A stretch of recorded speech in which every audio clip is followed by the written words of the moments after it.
Well, hi there. I'm Sandy Allnock, and I am here with a coloring video for Ellen Hudson from the brand new release. It just came out today. The stamp set I'll be using is called Just Squidding. This cute squid. Have you ever seen a squid that was actually adorable? This one is. Look how elegant she is, holding that heart, waving her little arms in the air. And I am going to be explaining a little of what's in the stamp set. There's two sticks. One has a little shark fin and the other has a Loch Ness monster, so she can pretend to be waving those through the surface of the water. And there's a boat in there. There's all kinds of little elements, but you can also use great sentiments because there's some that have the word INK in them because that's what squids do. They spit ink into the water when they get scared to scare off their predators and stuff. So before I get to the tutorial, let me explain a little bit about this card. I'll write it up more on the blog. But I start out by coloring and die cutting the little squid and the stick with the fin on it. I was going to have it be interactive. That was really my plan, but that didn't work. So I just cut a couple slits so I could thread the stick into the water and make it look like it was popping up out of the wave. Now the wave, this is a whole panel on the bottom, and I fussy cut around the boat and tore that left side so it would be a rough wave on top. I airbrushed the bottom and then just took a few strokes of marker to make that curve of the wave. For the sky, I used a torn piece of, and you can use anything, but I used a torn piece of Eclipse tape, but you could use regular old, copier paper or something, and do inking techniques, or I did a little airbrush to create that. I'll write it more on the blog so you can see that over there. It was a little too crazy to make a video of that one, but here's the card we're going to be making right now. Much easier than that last one that I did. And what I wanted to do was create a more elegant, more feminine type of squid card. So I have taken the heart, stamped it first, then the squid, and then die cut using a different set of dies from Ellen that make a frame. So you can see it die cuts the little thin circle frame as well as the outside piece and the inside piece that I'll be coloring in. The benefit of the inside piece is that I can color just that. I don't have to color the entire card front with a scene because I did try that once, but she looked really small compared to the whole scene. She did not look like she was the hero of the thing. It just took on way too much water and not enough squid. So I wanted to keep it a cheerful, happy, kind of clean and simple card. And this design seemed to work really well for that because now all I had to do was color in that circle, just that one small area instead of the whole thing, and that was going to make me a lot happier. For the colors, you can use any old colors you want. The only lighting thing I would be concerned about on this at all is just to make sure there's highlights on the heart because that's going to make the heart stand out, and some kind of highlight on the head of the squid.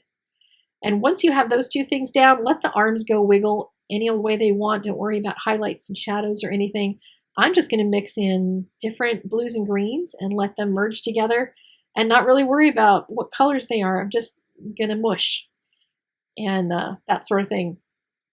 The background, I wanted to pick colors that were kind of the same tone as the squid. And I don't mean the same color, but the same amount of dark versus light. So I wanted the whole thing to just be really soft and not have anything stand out too much. Because when I tried coloring this the first time, I used a really dark background around the squid and it just came out really harsh. But if I don't have anything that's going to be really contrasting with it, it's going to make everything feel a little more even, a little softer. And I just put in a couple layers of blues and blue-greens until I felt like it looked right. So you can use any colors you want and then just keep going over them and not even worrying about making them perfect because now I'm going to add bubbles. And bubbles are a great healer of all ills. Whenever you're making water, it's a great thing to add. So I'm going to use the colorless blender, which lightens areas, and I can make some lighter bubbles. And then I'll use blue-greens to make bubbles in the blue areas and blues to make bubbles in the blue-green areas, but I'm using the same markers.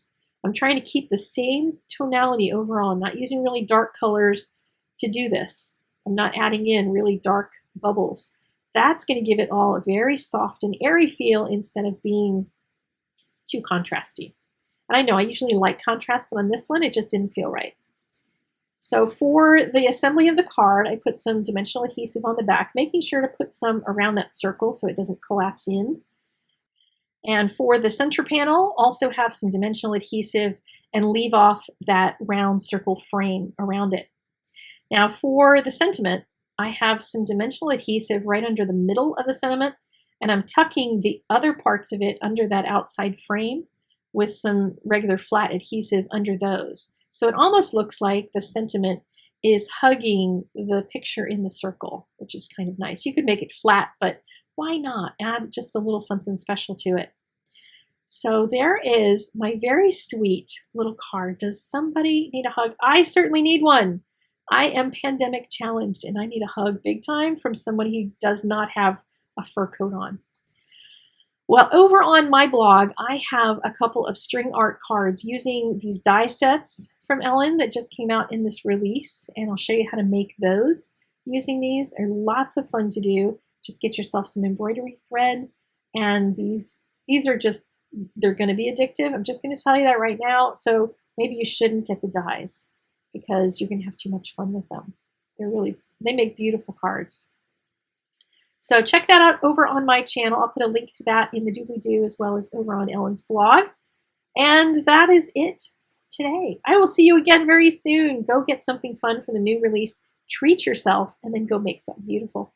I'll see you guys later. Bye-bye.